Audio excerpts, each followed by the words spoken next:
25 years ago, a criminal trial began in a case that shocked the world. Lorena Bobbitt goes on trial for maliciously wounding her husband, and a lot of people are watching. The 24-year-old manicurist from Venezuela is accused of severing the penis of her husband, 26-year-old John Bobbitt, while he was sleeping. Lorena Bobbitt's unthinkable act divided a nation and also amused it. But to see it on the news, what happened to him, very funny.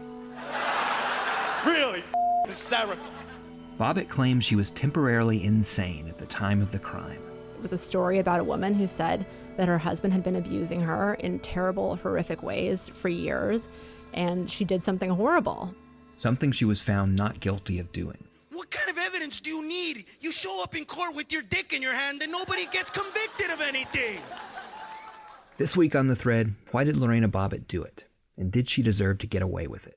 Come and listen to my story about a man named John, poor ex-Marine with a little fraction gone. Late one night after getting with the wine, sloped off his pecker with a swipe of a knife. Penis, that is. Clean cut. I'm Sean Braswell, and this is The Thread, a podcast where we unravel the stories behind some of the most important lives and events in history, to learn more about the surprising connections between them. Today, the case of Lorena Bobbitt. Her attorneys claim she was so out of her mind after suffering from years of domestic abuse that she could not resist the impulse to wound her husband while he slept. The shocking story of Lorena and John Wayne Bobbitt from the early 1990s remains seared into the memories of millions of Americans. And, 25 years later, it has returned to the spotlight, including in the new docuseries Lorena. But the incredible tale is also part of a larger story, one shaped by a controversial criminal defense, legal insanity.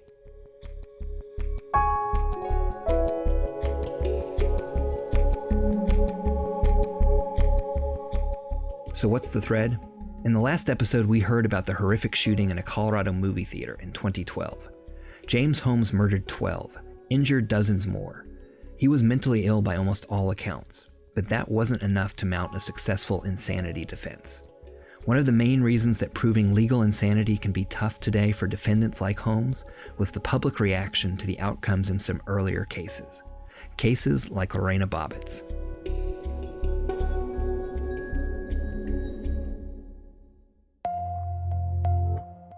In the early morning hours of June 23, 1993, 26-year-old John Wayne Bobbitt awoke to every man's worst nightmare. John wakes up out of a dead sleep. Marissa Cashino is a senior editor at Washingtonian magazine.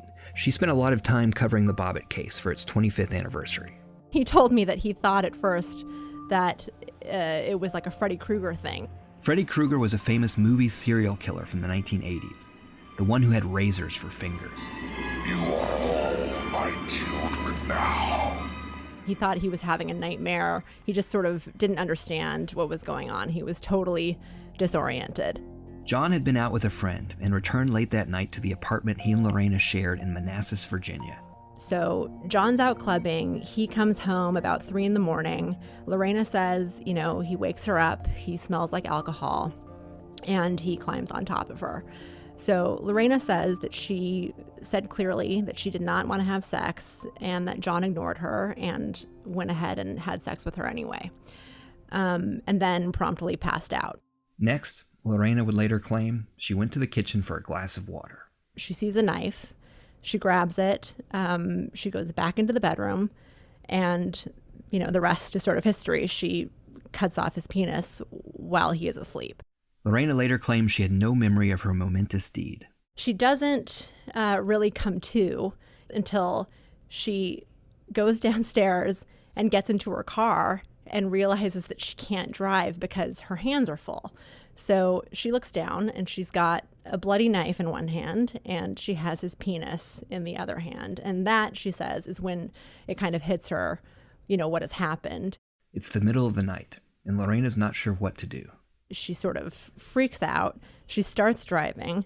In her kind of state of trauma and shock, she throws the penis out the window of the car into a grassy field that is near a 7-Eleven. Lorena later told police where she thought she'd thrown the dismembered organ, and investigators were able to recover it near the 7-Eleven.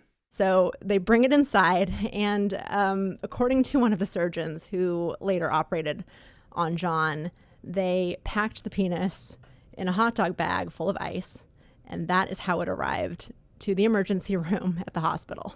The doctors in the emergency room had never seen anything like John's injury, and no one was sure if the preserved member could be reattached. So it's an 8 or 9 hour surgery, very intense.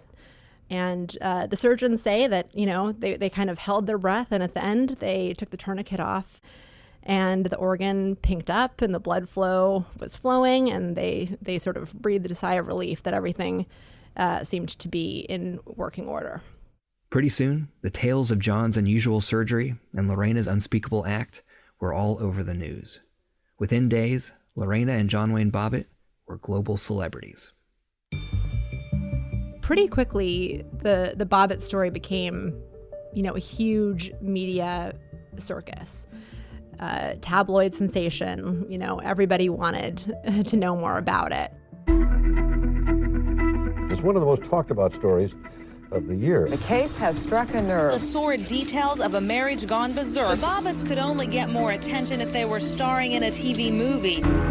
Lorena and John had to quickly figure out how to navigate that world, which, as a Marine / warehouse worker and a manicurist, they were completely unfamiliar with. I mean, this thing threw them into the limelight in a way that neither of them, I think, could have ever previously imagined. The Bobbitts' marriage and lives were opened and dissected for public consumption. Lorena Bobbitt, originally Lorena Gallo, was from Ecuador and also spent part of her childhood in Venezuela. She was a young immigrant to Virginia when she met John Wayne Bobbitt. And at first, Lorena was very smitten with him. He was a Marine. He was very nice to her while they were dating. She says that John was, her first real boyfriend, her first, sort of everything. In less than a year, they were married. And their marriage was chaotic, to say the least. They were scraping by. John at that point was a warehouse worker, and Lorena was a manicurist. She worked at a nail salon. Like many young married couples, the Bobbitts had a complicated relationship. But what the media and the late-night comedians mostly wanted to focus on was John's penis, even if much of what they said bore little resemblance to what actually happened. I'm kind of curious how you lose your dick and not notice. When do you suddenly wake up a Ken doll? I mean, picture this idiot out in the woods, 3 in the morning, looking in the bushes. Even with his manhood being discussed on every channel, John stayed quiet. Meanwhile, Lorena hired a publicist to tell her side of the story. Vanity Fair was the magazine that got the first full-length feature interview with Lorena. Lorena went and did a big photo shoot at her then lawyer's house in her bathing suit. In the article and elsewhere, Lorena claimed that John raped her that night and was abusive for years. The claim sparked a nationwide debate as the case went to trial. It was billed as a battle of the sexes. I must say one of the stunning things was the circus outside, barriers put up with women on one side, men on another. This is John's attorney at the time, Greg Murphy. There was such a huge crowd out in front that we had to arrange with the sheriff and the court so we could get through and into the courthouse. Hundreds of reporters and caravans of satellite trucks converged on the historic Civil War town of Manassas, Virginia, not far from Washington, D.C. The Oscar Mayer Wienermobile also turned up. So did a local rock band who played 50 Ways to Cleave Your Lover. And then there were people in the community capitalizing on it, people selling underwear or underpants, boxer shorts that said Manassas, a cut above, a plastic tube that was a Bobbitt penis protector. I mean, there were T-shirts that said "Love Hurts." I mean, there was so much going on out there. Cable television, including a new station called Court TV, brought Lorena's trial into homes across the nation. It was probably the first case to go literally viral over the internet, and it was about 8 months before O.J. Simpson's case, which really took off. Lorena's trial began 25 years ago, in January 1994. And at the heart of it was the insanity defense.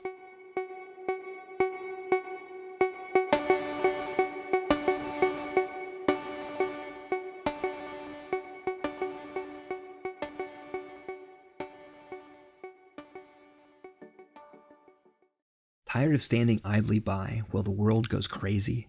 Diane Lockhart is, and so is the cast of the critically acclaimed legal drama, The Good Fight. Join the fight by watching the new season, now streaming exclusively on CBS All Access. Tune in to see if Diane Lockhart will lead the resistance in a new post-factual world, a world where the lawyers with the best stories triumph over the lawyers with the best facts. Season 3 of The Good Fight throws the standard playbook out the window. New characters, new ripped-from-the-news storylines, and a dynamic cast that is more stacked than ever. Christine Baranski is back as the venerable Diane Lockhart. Rose Leslie, Cush Jumbo, and Audra McDonald's characters challenge the patriarchy at every turn, while actor Michael Sheen shakes up the screen as infamous lawyer Roland Blum, aka Corruption Incarnate. You won't want to miss Season 3 of The Good Fight. The resistance starts now. Join the fight by heading on over to cbs.com/thread to redeem your free trial of CBS All Access to watch the new season of The Good Fight, now streaming exclusively on CBS All Access.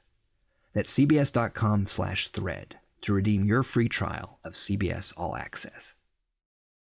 The malicious wounding trial of Lorena Bobbitt began today in Manassas, Virginia. She has admitted emasculating her husband last June. Earlier today, she pleaded not guilty to the charge. This is believed to be a first step in a defense of insanity. The charge against Lorena carried a maximum sentence of 20 years in prison. She also faced deportation. Marissa Cashino again. The prosecution was out to prove that Lorena was of sound mind when she cut off John's penis, that it was a malicious act, that she had essentially attacked John, not in self-defense, but out of revenge. That fateful night, according to prosecutors, Lorena acted out of anger, and she admitted that fact to the police. She told them she did it because her husband didn't wait for her to have an orgasm. He was selfish. She said, "So I pulled back the sheets, and then I did it." Greg Murphy again. They interviewed her again the next day to make sure they understood, this is the detective, as to the reason she gave. And she repeated, because he have orgasm and not wait for me. That's obviously not what she testified to. Prosecutors argued that letting Lorena off the hook for her action because she was upset or angry would set a dangerous precedent. She was angry and she retaliated against him. But, you know, folks, we don't live in a society that is governed by revenge. We don't live in a society in which whoever has the biggest knife wins. Lawyers for the defense could not argue that Lorena had not done the deed, but they could argue she lacked criminal intent. So Lorena's defense team put on a defense called Irresistible Impulse. It's a kind of temporary insanity defense. So basically the idea is that in that moment, Lorena was so kind of traumatized by all of the past assaults and alleged abuse that she had suffered at the hands of her husband, that she snapped. Lorena's lawyers argued that her 4-year marriage to John was a reign of terror. The evidence will show that in her mind, it was his penis from which she could not escape. A number of witnesses corroborated Lorena's stories of marital abuse, including that momentous night in June. Their next-door neighbor testified to what he called sounds of painful sex coming from the Bobbitt's apartment the night of the incident. But the most compelling testimony came from Lorena herself. Lorena was very emotional on the stand. She cried. She, went into detail about the horrific things that she claimed to have suffered throughout her marriage to John. He kicked me in my stomach and he threw me to the wall. Was he kicking like this? No, he was kicking like this. It was like a side karate kick. I was really scared. I was really afraid. John, Lorena claimed, was also violent on the night in question. I said, I don't want to have sex. And he wouldn't listen to me. He wouldn't let me go. Then John fell asleep, and Lorena went into the kitchen. She testified about what went through her mind when she saw the knife. I remember a lot of things he said to me. I remember remember the first time he raped me, there was just so many pictures of my head. I remember the insults and the bad words that he told me. I remember everything. Everything. You know, I think she really won a lot of the public over. You know, the fact that the trial was televised really helped at least a large part of the population sympathize with her. The clerk at the courthouse told me that after Lorena testified, the mail just poured in for her. And Lorena also became a symbol for a movement larger than herself. Frankly, that was, 20 years ago. There wasn't a lot of attention on domestic violence.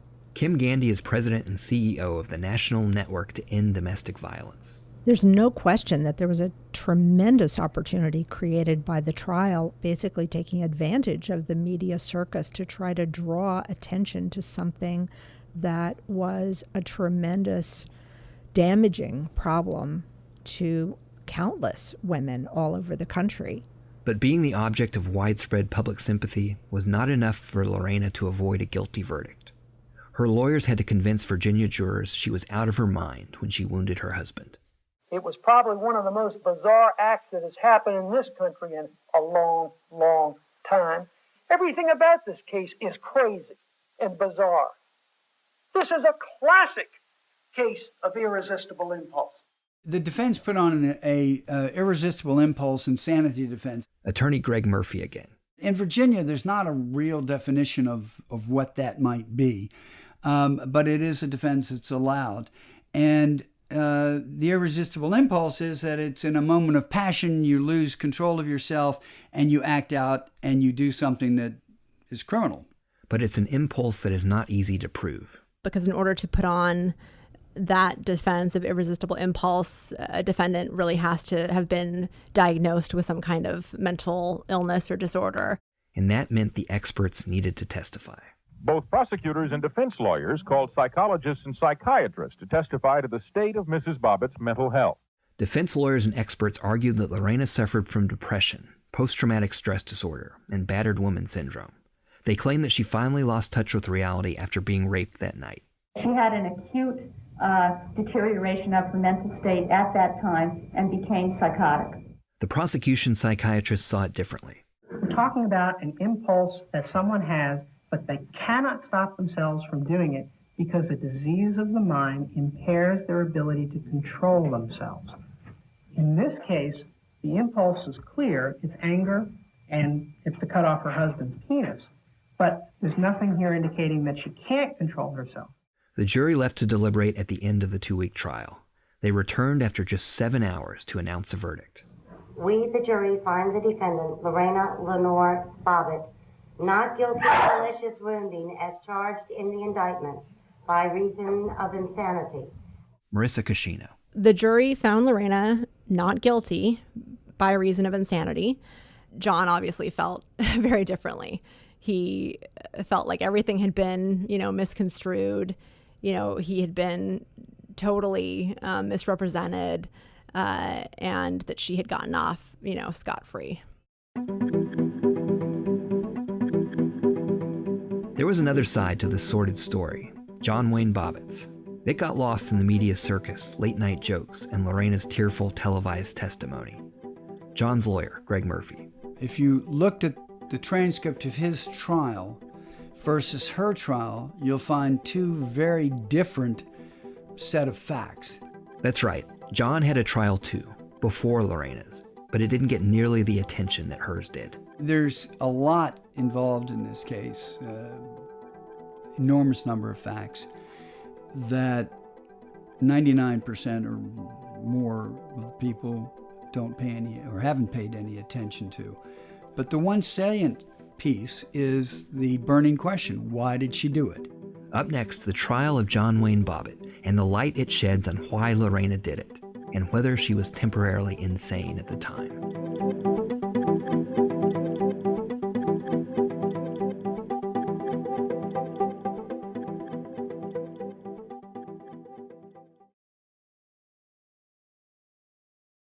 Every good litigator is going to do his own assessment of whether the client's telling the truth. John Wayne Bobbitt's lawyer, Greg Murphy, again. And while it's not perfect, with enough experience, you tend to trust your own judgment, and I'd had felt that John was telling me the truth. Murphy's instinct also told him there were problems with Lorena's story. I had a history of about 15 to 20 years of representing women who had been abused. Having dealt with and counseled and helped battered women for so many years, or rape victims, she wasn't acting like a victim in that sense. And that includes the famous spread Lorena did with Vanity Fair, the one that featured photos of her in her bathing suit. And that just is not the way someone who's been traumatized by being raped or battered would be looking to glamorize themselves, especially so close to the event. John's trial began a few months before Lorena's, in the fall of 1993. He was charged with marital sexual assault. So far, no one had heard much from John, and he had a very different story about what happened that night in June. Well, you ask about the context of what occurred that night. It's not that simple, because what occurred that night probably was a result of the pattern of what had gone on for years in the relationship. And it was a relationship that outsiders might not have expected from the young, attractive Marine they saw on the nightly news. It was the exact role reversal. She had a steady job. She was bringing in the money. He wasn't doing much at the time. And it was unsatisfying to her that he was no longer this picture-perfect, all-American military person, and now was just lying around, playing video games, watching TV, and working occasionally. Their marriage went downhill quickly. John told me that the marriage was tumultuous, that, they fought, but that he never physically hurt her. On the contrary, John claimed he had been the victim of physical abuse. This is how John summarized it on the Steve Harvey Show a few years ago. I was never abusive. No one that knows me can never tell you that I was ever abusive. I'm not an abusive person, and I don't believe in violence. Did this ever come out in the court? She was the one that was violent. She attacked me. She stabbed me with a fork. She tried to run me over the car. John claimed he was asleep on the night of his famous wounding. And he immediately held his groin to stop the bleeding, and eventually got up, went into the other room, awakened Robbie. Robbie saw what occurred, and he took him to the hospital. Robbie Johnson was John's best friend, the one he was out with earlier that night. He was sleeping on the Bobbitt's couch. People forget about Robbie, and many also forget what Lorena did next, while she was still holding the knife and the severed penis in her hand. After leaving John's bedroom with these two things in hand, she went into the living room where Robbie was asleep, and she stole $100 out of his wallet. And then she looked around and found his Game Boy, stole his Game Boy, left carrying all four things in her hands. Not exactly the actions of a person who was traumatized by being raped that night, supposedly. We can't know for sure what compelled Lorena to do what she did, or whether John abused his wife for years in the manner that she claimed. John denied those claims, but there were several witnesses that testified to his abuse of Lorena. Still, like Lorena, he was found not guilty. I'm thankful for the jury. They believed me, and I just want to get on with my life, and, because I got a lot of healing to do. And the facts that came out in John's trial do cast some doubt on whether Lorena really was insane. The facts just don't fit Irresistible Impulse here. She goes in and gets the knife, and then she walks out thinking, clearly thinking about what she's up to, because she goes in and steals $100 and a Game Boy. It all seems premeditated. It doesn't seem at all to be an irresistible impulse. Newsweek took a poll shortly after the trials. 2/3 of those surveyed said that Lorena should be found guilty, but most thought she should receive little or no jail time. The jurors in her case, however, did not have that option. They had the insanity defense. This is Andrea Alden, author of Disorder in the Court, Morality, Myth, and the Insanity Defense. It's a lot easier to accept a temporary insanity defense, I think, for somebody like Lorena Bobbitt, who didn't have a long and documented history of mental illness. And so people were more inclined to be sympathetic towards her plight, although her crime was incredibly horrific. Many in the public also felt that John deserved his wound. This is Richard Bonney, a professor of law and of medicine at the University of Virginia. The basic dynamic of that case for some people is going to be he deserved it. He had it coming to him. As a matter of law, he didn't have it coming to him. There's a legal term for when members of a jury find a defendant like Lorena Bobbitt not guilty because they don't support punishing them, even for an action that is against the law. Nullification.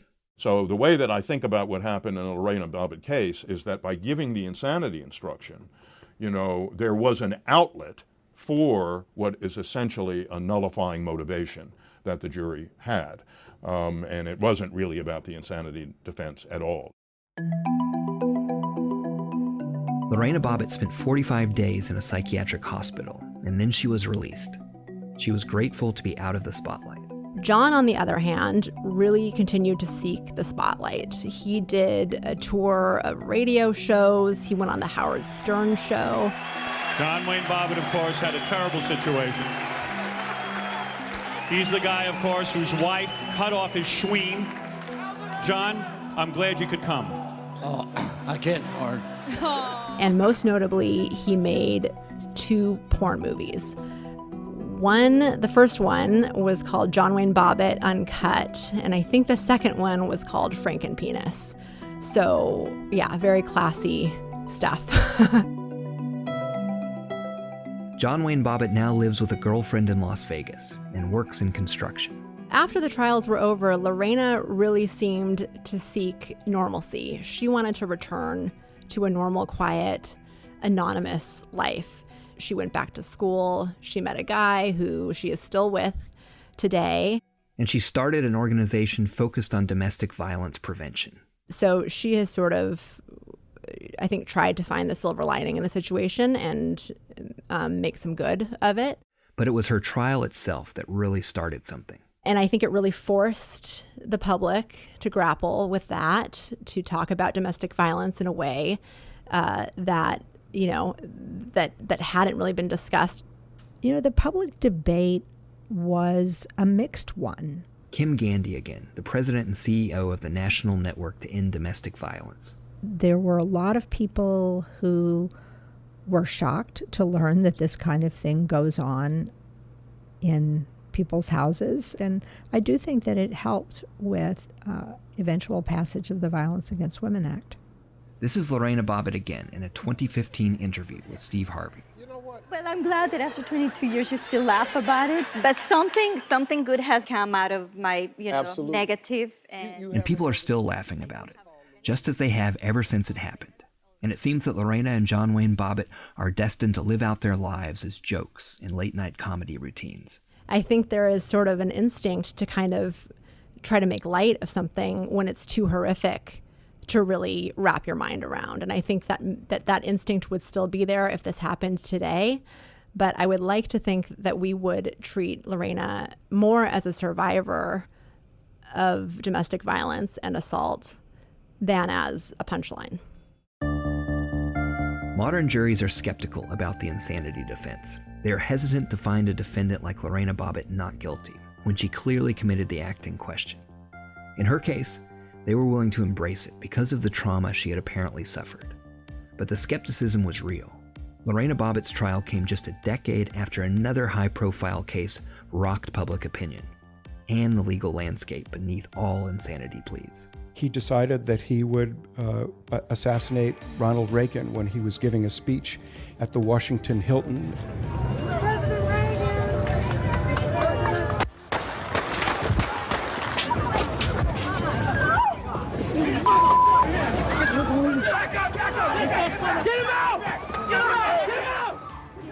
The defense view was that he was delusional. The president was just a bit player in this drama that was being, played out in Hinckley's mind. In the next episode of The Thread, we explore the trial of John Hinckley Jr., the man who shot the President of the United States and claimed he did it because he was insane, with love. So you wanna put your hands on a chick, wanna rob on a chick and not get consent. So you see that I am in a state of panic and you wanna take advantage. Now I'm looking like your target. Don't make me go. Lorena Bobbitt.